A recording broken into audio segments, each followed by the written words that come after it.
Here with head coach Will Hall ahead of the NCAA Quarterfinal matchup with Tuskegee in the weekly press conference. He's going to open with some comments, and then he'll open up for questions.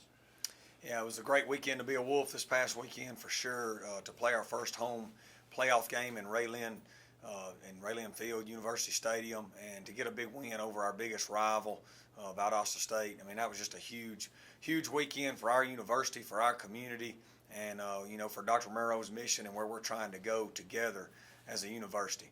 It was a big win for us. The way we had to win it was huge for our football team. To have a day where a lot of things didn't go right for us, and credit to Valdosta for a lot of that. But to have a day where a lot of things didn't go right, and to lose the lead late, and to keep battling and playing one play at a time, and to drive it down and win it like that, and then to hold them out at the end, was just big for our kids and our program and everybody. And it was just a really fun day for all the Wolf fans, I thought. And we're in the Elite Eight again. We're in the regional finals, and we're playing a team that wins every year, that we've got a lot of respect for. Willie Slater does it the right way. They run the football. They play great defense, and they're good in the kicking game. They've got some really good returners. They've won 2 games in a row the past 2 weeks on the road that were just huge wins, beating a really good conference champion in Catawba and beating another co-conference champion in North Alabama on the road. And so with that, we'll open it up.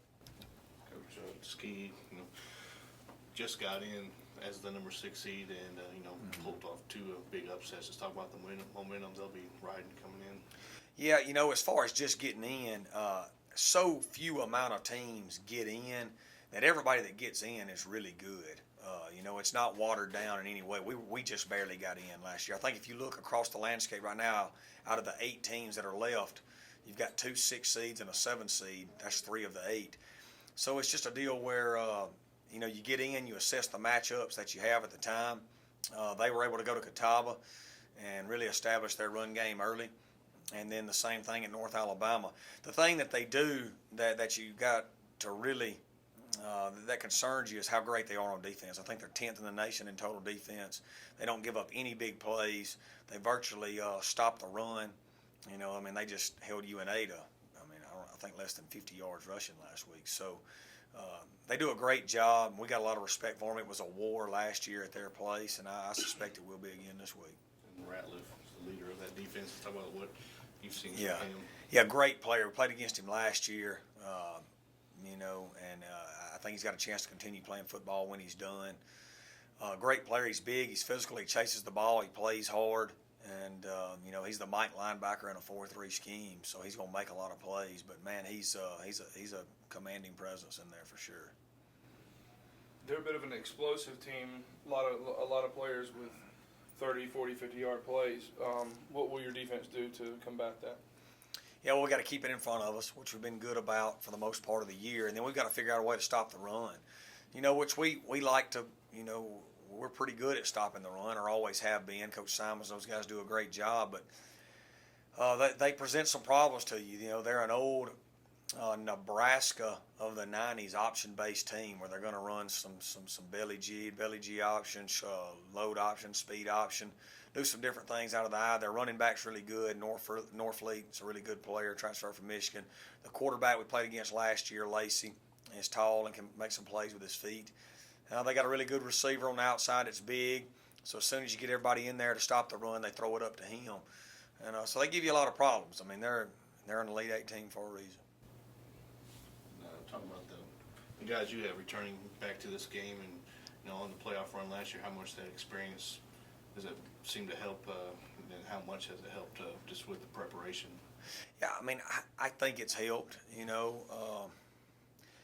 I don't know how much. Every week, you want to win every week, no matter what you're doing. And every year you've got a new team. We do have a lot of returners back. So the biggest advantage is so many people in our program are familiar with how we do things on a day-to-day basis, not just now, but from day one, from schemes to the way we eat, the way we lift, the way we dress, the way we act, the way we approach adversity.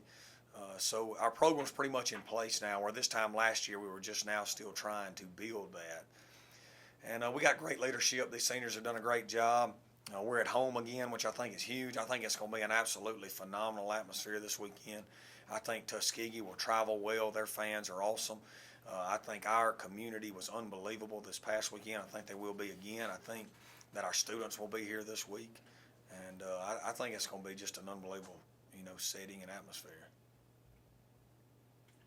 I wanted to ask about the O-line on that final drive against Valdosta last week. You'd been balanced all day, but when it came down to winning time, that offensive line said, let's go.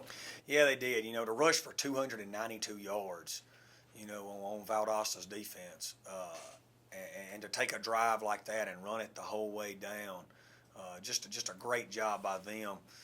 They even got into a 5-man double eagle front one time, and Austin Castle won his gap when Devontae went squirting through there down to the 10. So they just did a phenomenal job all day. I thought the difference in the game was in the trenches on both sides of the ball. I thought we played extremely physical. Devontae Jackson on the cusp of becoming the first freshman in school history to rush for 1,000 yards. Talk about that a little bit. Yeah, really proud of him. He's a great kid.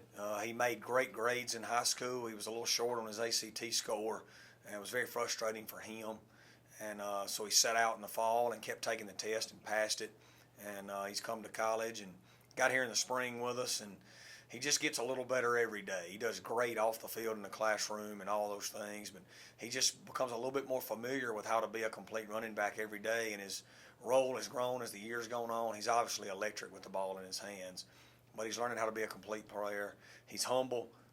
He works hard, and I think he's got a bright future. Looking at Coach Slater and his career, obviously 4 decades of coaching, 5 national championships, and now the success he's had as a head coach. What's most impressive to you about him? Well, I've known Coach Slater since I was a young boy. He was at UNA during the heyday, and I only lived an hour and a half from there growing up. My dad was a coach. My dad ran the option, so he obviously had a tremendous amount of respect for Coach Slater growing up. And Coach Slater, they recruited me out of junior college while he was at Jacksonville State. And just a man that has a commanding presence, has a lot of character and dignity, doesn't talk a lot. When he does, he means what he says. And his players play that way. They play hard. They play they play the game the way it's supposed to be played. And it will be a physical game on Saturday because of the way both teams play. And I think it's going to be a really fun game to watch.